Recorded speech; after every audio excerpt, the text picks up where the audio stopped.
সব মুসলিম দেশগুলো কিসে ব্যস্ত? ফুটবল বিশ্বকাপ আয়োজন করবে এটাতে ব্যস্ত। দুবাইকে দেখেন, কাতারকে দেখেন, তারা হচ্ছে বিনোদনে ব্যস্ত, পর্যটনে ব্যস্ত।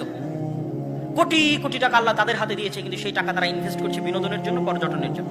তাহলে এই মুসলমানদেরকে যদি আল্লাহ সুবহানাহু ওয়া তাআলা গোলাম না বানিয়ে রাখেন, কাদেরকে গোলাম বানিয়ে রাখেন? আসেন, তাহলে বাংলাদেশ, পাকিস্তানের মতো যে রাষ্ট্রগুলো আছে, থার্ড ওয়ার্ল্ড কান্ট্রি, এই সমস্ত রাষ্ট্রের যারা দায়িত্ব পালন করে তাদেরকে জিজ্ঞেস করেন দেখি যে কোনো বড় কোনো প্রজেক্ট জ্ঞান এবং গবেষণার জন্য আছে কিনা।